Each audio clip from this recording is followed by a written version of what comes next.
मैं यहाँ आई थी एडिडास से कपड़े एक्सचेंज करने, तो मैंने एक बैग लिया है। यहाँ पे ना 50% डिस्काउंट लगा हुआ है, ये वाला बैग लिया है।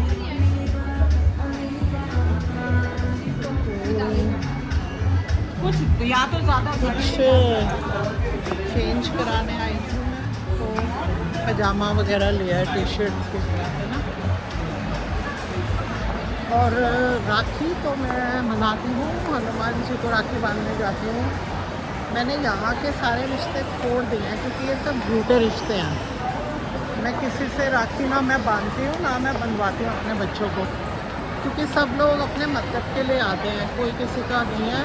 पूरा साल लोग पूछते नहीं है हालचाल और राखी पे मैसेज करते हैं सीधा, उसका कोई फ़ायदा नहीं है। मेरी एक नंद है, वो अपनी नंद से मिलने के लिए विकासपुरी आती है और हमें कहती है आप गाज़ियाबाद नहीं आते हो, इतनी दूर है गाज़ियाबाद, कौन जाएगा, उनके घर में सिटिंग वाली टॉयलेट नहीं है, इसलिए मैं जाती नहीं हूँ। दूसरों की प्रॉब्लम नहीं समझते ना, हमसे नहीं बैठा जाता। तो अब तो पूरा दिन लगा के किसी के घर जाओगे 6 घंटे के लिए, तो तुम्हें टॉयलेट तो आएगा ही आएगा। दूसरी बात ये कि वो पूरा साल तो हेलो हाय भी नहीं करती। मेरी आदत है, मैं तो किसी को भी फ़ोन नहीं करती, तो तुम कर दो फ़ोन, इसमें क्या है। मैं तो अपनी मम्मी को भी फ़ोन नहीं करती थी। तो तुम्हें अगर रिश्ता रखना है तो तुम रख लो, हमें ऐसे रिश्ते नहीं चाहिए जो साल में एक बार आ जाओ, उसका कोई फ़ायदा नहीं है। मेरा बेटा खुद ही कह रहा था, कह रहा वैसे तो ये नहीं पूछती कि मर गया या ज़िंदा है, वो तो छोटा है, उससे तो पूछ सकती है, मेरे से नहीं पूछ सकती। चलो ईगो आ रही है, ईगो हर्ट हो रही है उसकी कि मैं उससे पूछूं। अरे भाई, तेरे से कोई अंजू भाभी फ़ोन करती है तो ज़रूरी थोड़ी है कि मैं भी करूँगी, तो तू मुझे कर ले, क्या हो गया, तू मेरे से इतनी छोटी है।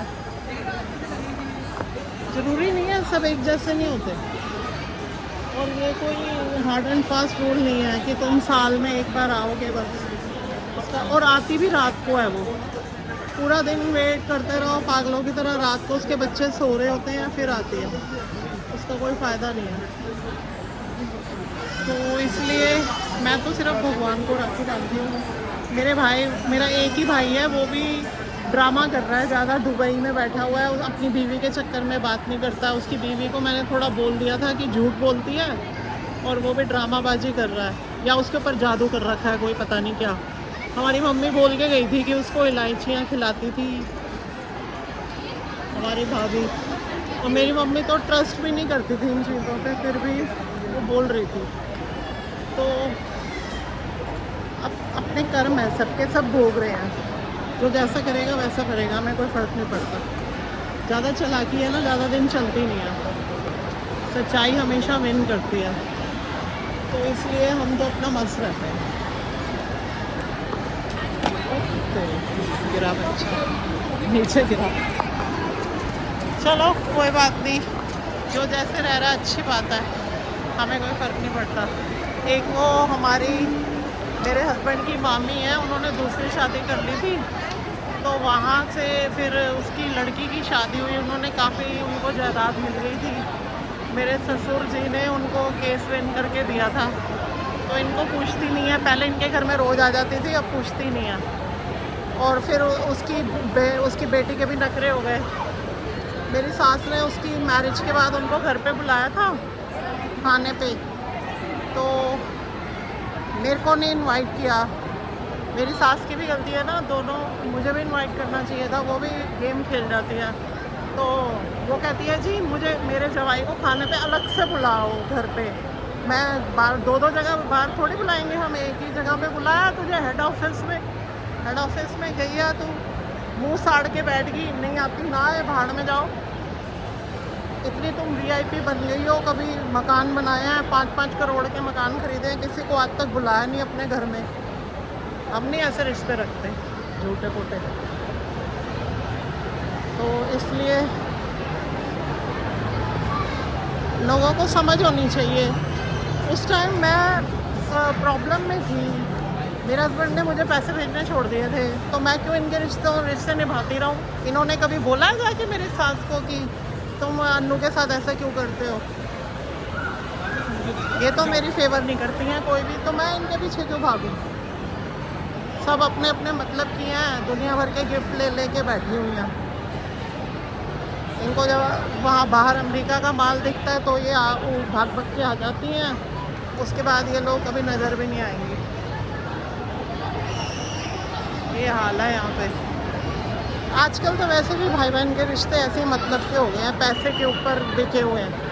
कोई किसी से प्यार नहीं करता, सब पैसे के पीछे मर रहे हैं। मेरा देवर है, प्रॉपर्टी लेने के लिए तैयार बैठा हुआ है, लेकिन जब मकान में कोई काम कराना होता है तो पैसे नहीं देता। मैं सारे लिख रही हूँ डायरी के अंदर, जब मकान बिकेगा ना तो सारे पैसे काट के देंगे उसको, तब समझ में आएगी, तब रोएगा। यहाँ पर सब सारे लिचड़ लोग हैं। 2-2 मकान बना रखे हैं उसने अपने, 3 करोड़ की इंश्योरेंस है, और बच्चे पता नहीं किसके हैं वो, भगवान जाने। बच्चे पैदा किए हैं वो 45वें साल में, पता नहीं किसके हैं। अपनी भाभी के बच्चे हैं, शक्ल मिलती नहीं है, और दूसरों को दोनों झूठ बोल रही हैं। बताओ, बच्चों के मामले में कोई झूठ बोलता है? सब क्लियर बता देते हैं कि भाई हमने गोद लिए हैं या किसी और ने हमें जन्म दे करके दिए हैं। क्या हो गया फिर? दुनिया अडॉप्ट करती है। झूठ तो अच्छा नहीं लगता बोलना। झूठ तो झूठ ही होता है, कहीं ना कहीं पकड़ा जाता है। आने वाले टाइम में कोई ना कोई ऐसी बात होगी कि पता लग जाएगा। पहली बात तो शक्ल से ही पता लगता है, एक भी फ्यूचर पेरेंट्स के ऊपर नहीं है तो पता तो लग ही जाता है। बाकी हमें कोई फ़र्क नहीं पड़ता, कोई हमसे मिले ना मिले, हम तो अपना मस्त रहते हैं। हमें वैसे भी इंडिया में रहना नहीं है, हम यहाँ से चले जाएंगे। तो ये दुनियादारी है यहाँ की, सब पैसे के पीछे भाग रहे हैं। तो किसी को किसी से कोई लेना देना नहीं है। अपने बायके में जो रिश्ता रखता है ना, वो सबसे गलत इंसान होता है। अपने ससुराल में भी निभानी आती है, तब तुम इंसान पूरे बनते हो। खाली मायका और पैसा पैसा पैसा देख देख के बस सब कुछ, पैसे से सब कुछ नहीं होता। पैसे का लालच होना चाहिए, बट इतना नहीं होना चाहिए कि पैसे के पीछे ही मर जाओ।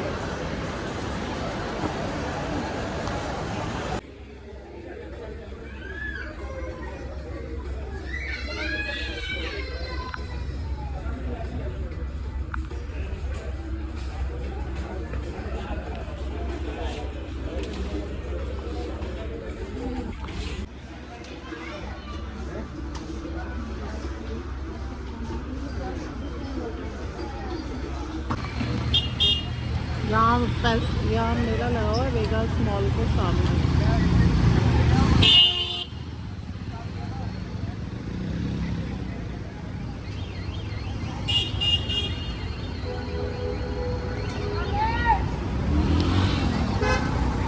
मैं ऑटो की वेट कर रही हूँ, आया ही नहीं।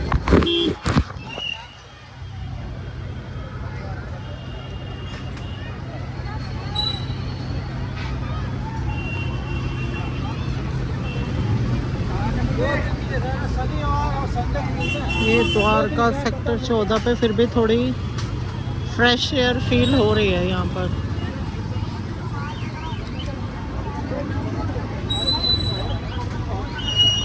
यहाँ ग्रीनरी ज़्यादा है ना।